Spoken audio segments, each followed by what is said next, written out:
Assalamualaikum warahmatullahi wabarakatuh. Selamat pagi. Seperti biasa hari Rabu kita belajar tentang sejarah wajib, melanjutkan pelajaran kemarin. Yang kita bahas hari ini adalah tentang nilai kejuangan masa revolusi. Pada perang kemerdekaan banyak sekali nilai-nilai positif yang bisa kita ambil, yang bisa kita pelajari, dan yang bisa kita aplikasikan dalam mengisi kemerdekaan. Nilai yang pertama yang bisa kita ambil dari perjuangan masa revolusi adalah persatuan dan kesatuan, di mana nilai ini adalah nilai yang sangat penting di dalam setiap bentuk perjuangan. Persatuan dan kesatuan adalah kekuatan.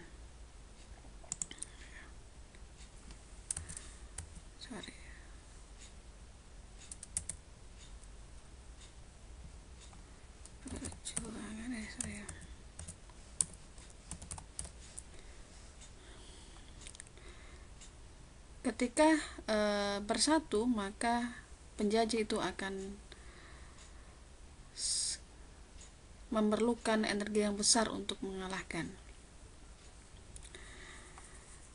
Contohnya adalah saat perang gerilya, di mana saat itu TNI dan rakyat bersatu untuk melawan Belanda. Kita juga bisa melihat dari kejadian ketika Belanda berusaha untuk memecah bangsa dengan mendirikan negara-negara federal, negara-negara bagian. Dengan tujuan apa?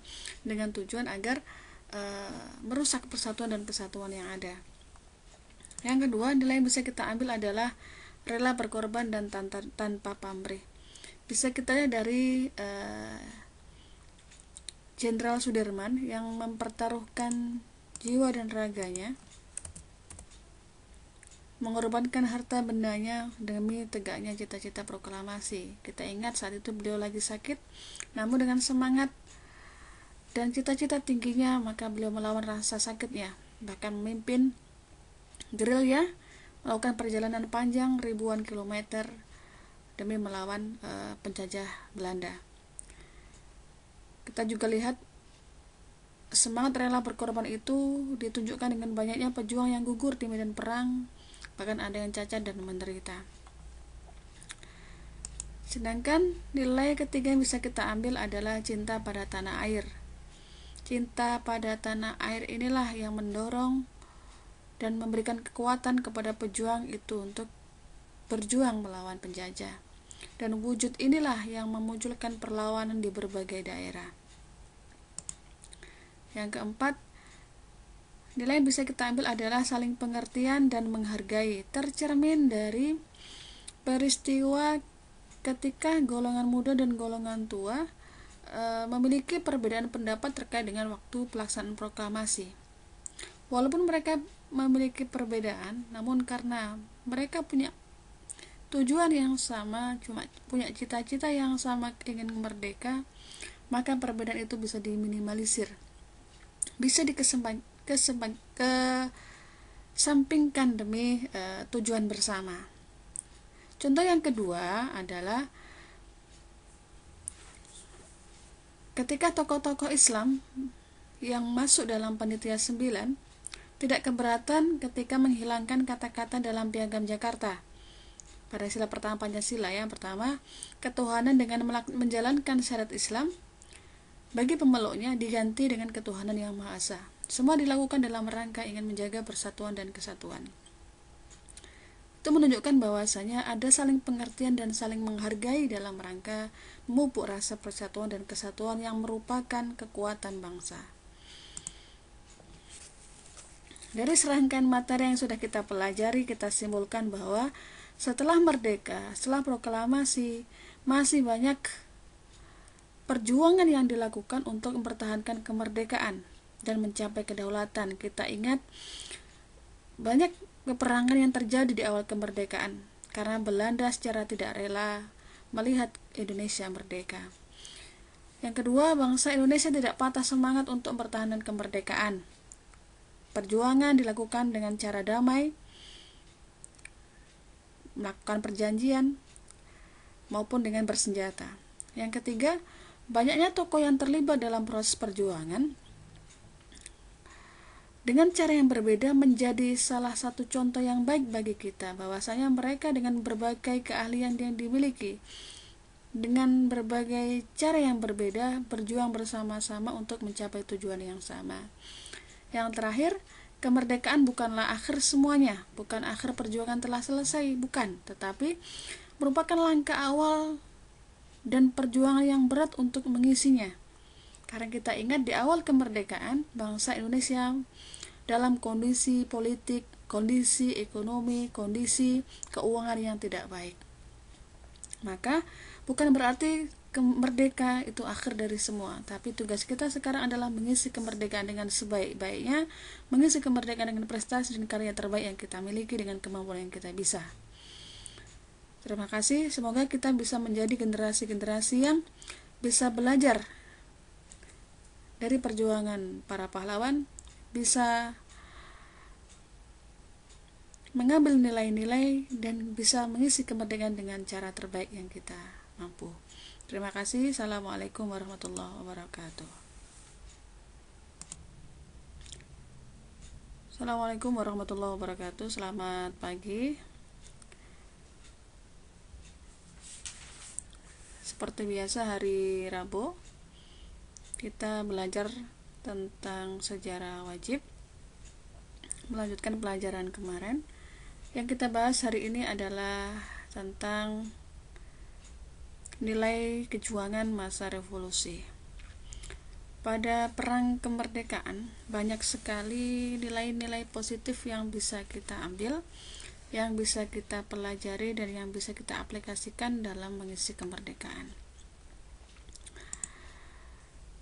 Nilai yang pertama yang bisa kita ambil dari perjuangan masa revolusi adalah persatuan dan kesatuan, di mana nilai ini adalah nilai yang sangat penting di dalam setiap bentuk perjuangan. Persatuan dan kesatuan adalah kekuatan.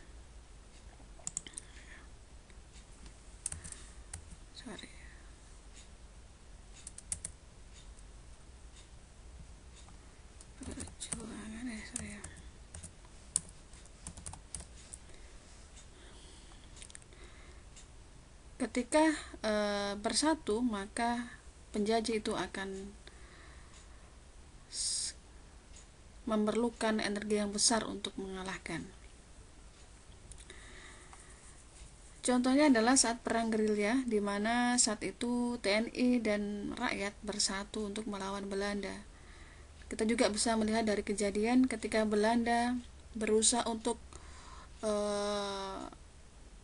memecah bangsa dengan mendirikan negara-negara federal, negara-negara bagian. Dengan tujuan apa? Dengan tujuan agar merusak persatuan dan kesatuan yang ada.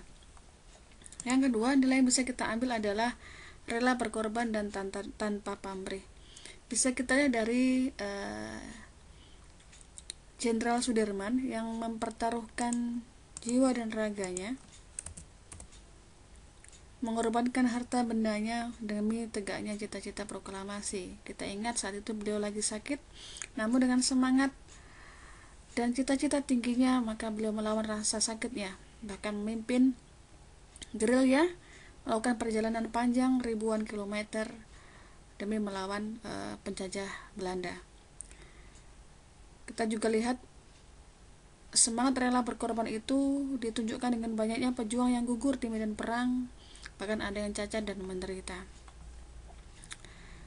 Sedangkan nilai ketiga yang bisa kita ambil adalah cinta pada tanah air. Cinta pada tanah air inilah yang mendorong dan memberikan kekuatan kepada pejuang itu untuk berjuang melawan penjajah. Dan wujud inilah yang memunculkan perlawanan di berbagai daerah. Yang keempat, nilai yang bisa kita ambil adalah saling pengertian dan menghargai, tercermin dari peristiwa ketika golongan muda dan golongan tua memiliki perbedaan pendapat terkait dengan waktu pelaksanaan proklamasi.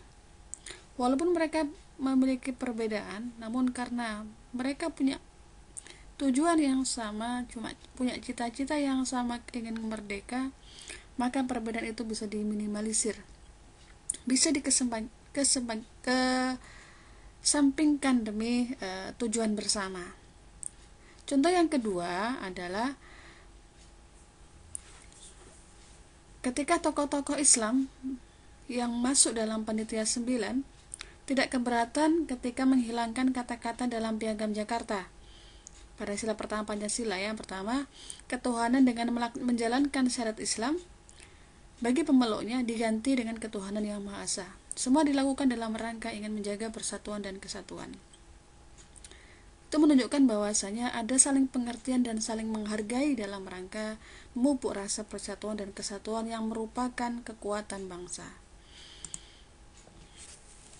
Dari serangkaian materi yang sudah kita pelajari, kita simpulkan bahwa setelah merdeka, setelah proklamasi, masih banyak perjuangan yang dilakukan untuk mempertahankan kemerdekaan dan mencapai kedaulatan. Kita ingat banyak peperangan yang terjadi di awal kemerdekaan karena Belanda secara tidak rela melihat Indonesia merdeka. Yang kedua, bangsa Indonesia tidak patah semangat untuk mempertahankan kemerdekaan. Perjuangan dilakukan dengan cara damai, melakukan perjanjian, maupun dengan bersenjata. Yang ketiga, banyaknya tokoh yang terlibat dalam proses perjuangan dengan cara yang berbeda menjadi salah satu contoh yang baik bagi kita, bahwasanya mereka dengan berbagai keahlian yang dimiliki, dengan berbagai cara yang berbeda, berjuang bersama-sama untuk mencapai tujuan yang sama. Yang terakhir, kemerdekaan bukanlah akhir semuanya, bukan akhir perjuangan telah selesai, bukan, tetapi merupakan langkah awal dan perjuangan yang berat untuk mengisinya. Karena kita ingat di awal kemerdekaan, bangsa Indonesia dalam kondisi politik, kondisi ekonomi, kondisi keuangan yang tidak baik. Maka bukan berarti merdeka itu akhir dari semua, tapi tugas kita sekarang adalah mengisi kemerdekaan dengan sebaik-baiknya, mengisi kemerdekaan dengan prestasi dan karya terbaik yang kita miliki dengan kemampuan yang kita bisa. Terima kasih, semoga kita bisa menjadi generasi-generasi yang bisa belajar dari perjuangan para pahlawan, bisa mengambil nilai-nilai dan bisa mengisi kemerdekaan dengan cara terbaik yang kita mampu.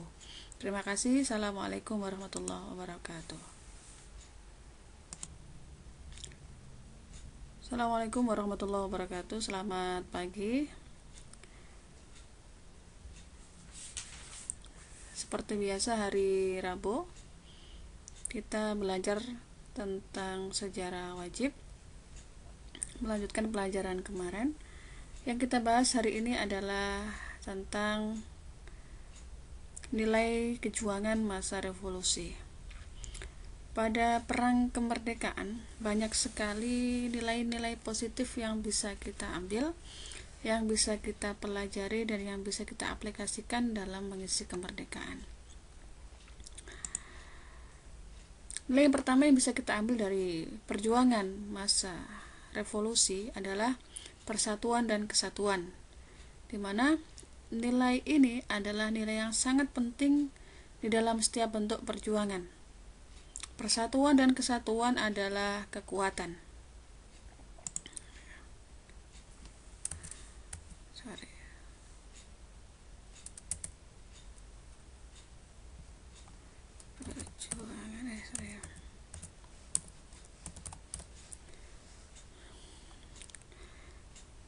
Ketika bersatu, maka penjajah itu akan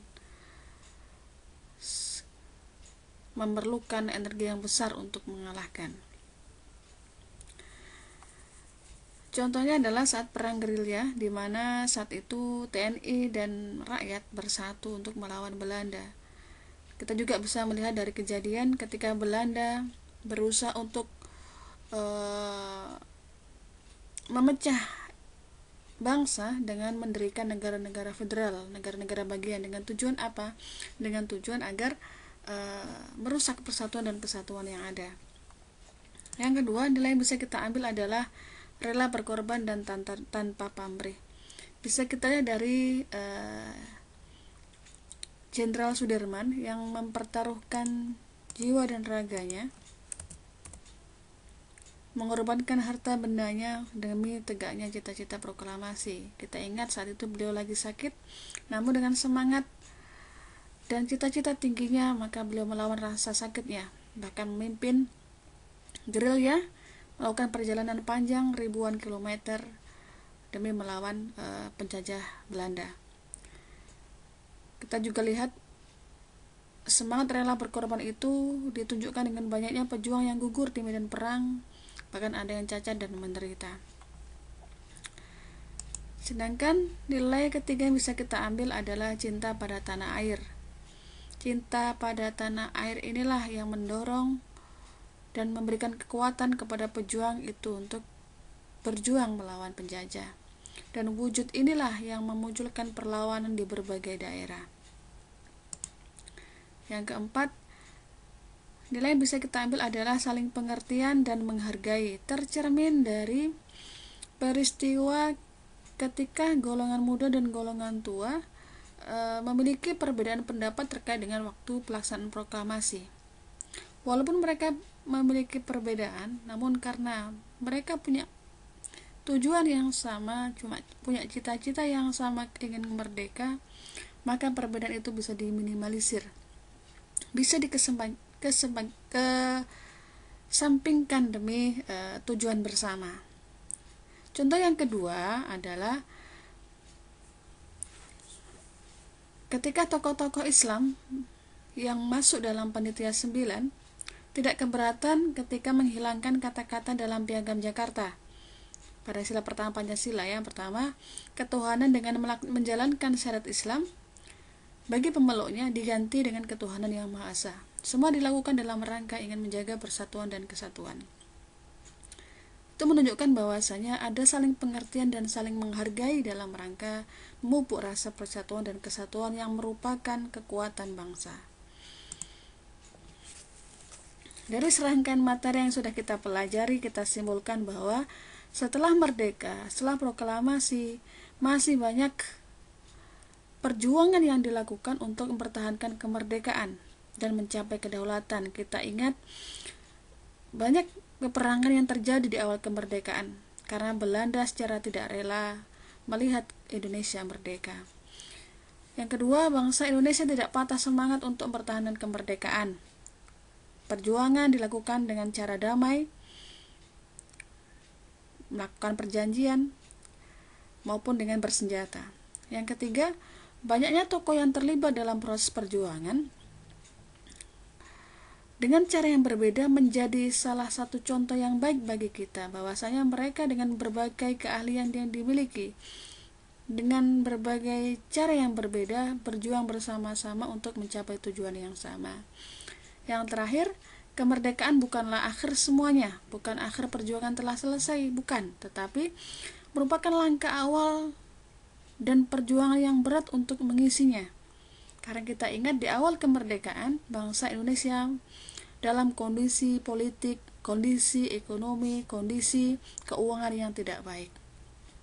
Maka bukan berarti merdeka itu akhir dari semua, tapi tugas kita sekarang adalah mengisi kemerdekaan dengan sebaik-baiknya, mengisi kemerdekaan dengan prestasi dan karya terbaik yang kita miliki dengan kemampuan yang kita bisa.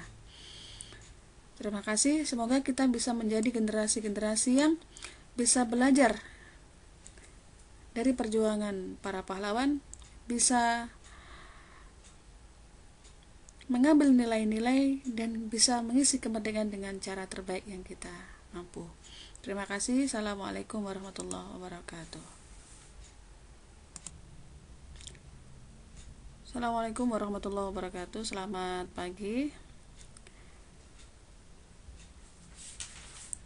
Seperti biasa hari Rabu kita belajar tentang sejarah wajib, melanjutkan pelajaran kemarin.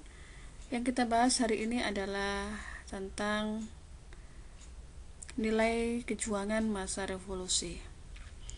Pada perang kemerdekaan banyak sekali nilai-nilai positif yang bisa kita ambil.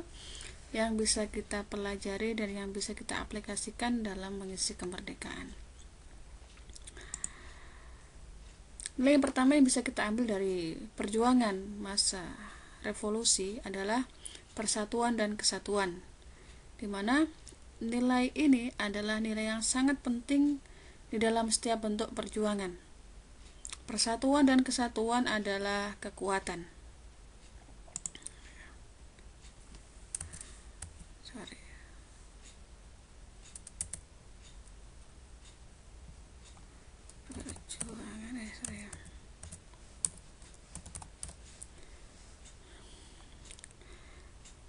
Ketika bersatu, maka penjajah itu akan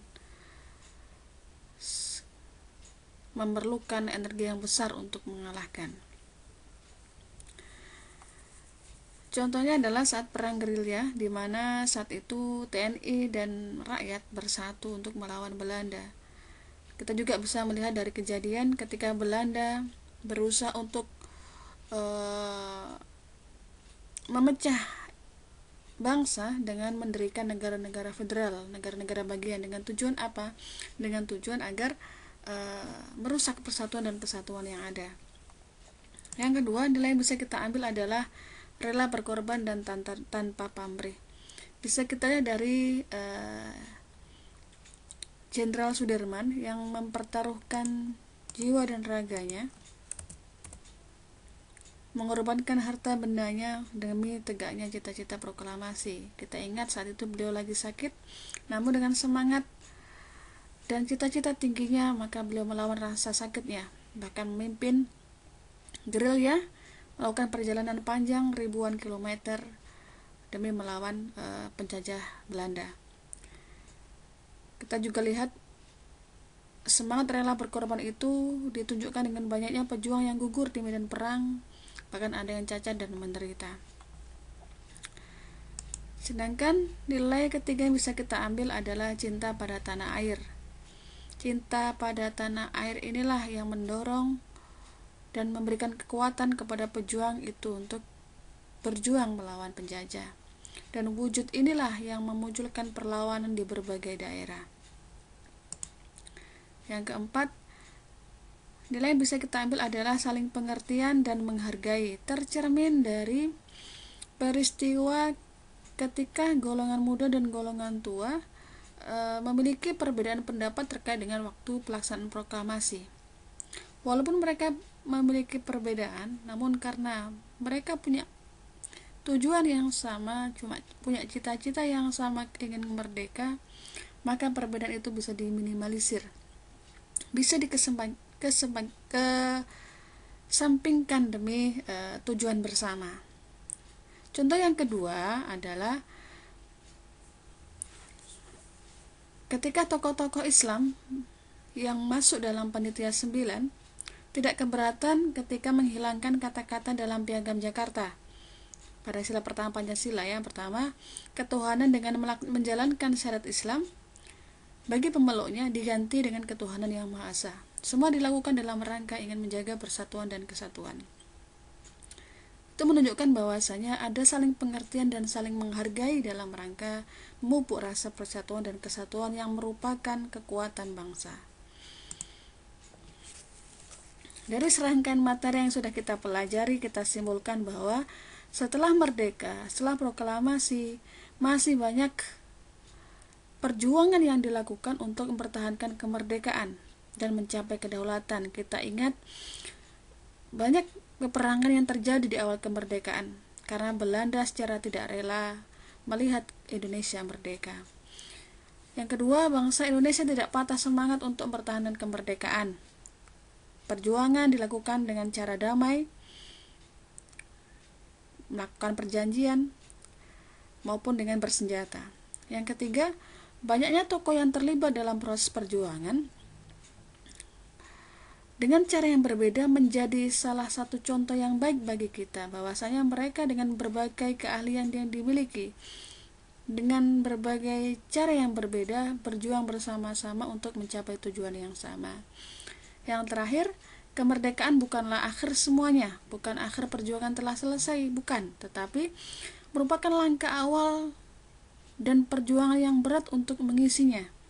Karena kita ingat di awal kemerdekaan, bangsa Indonesia dalam kondisi politik, kondisi ekonomi, kondisi keuangan yang tidak baik. Maka bukan berarti merdeka itu akhir dari semua, tapi tugas kita sekarang adalah mengisi kemerdekaan dengan sebaik-baiknya, mengisi kemerdekaan dengan prestasi dan karya terbaik yang kita miliki dengan kemampuan yang kita bisa. Terima kasih, semoga kita bisa menjadi generasi-generasi yang bisa belajar dari perjuangan para pahlawan, bisa mengambil nilai-nilai dan bisa mengisi kemerdekaan dengan cara terbaik yang kita mampu. Terima kasih. Assalamualaikum warahmatullahi wabarakatuh. Ini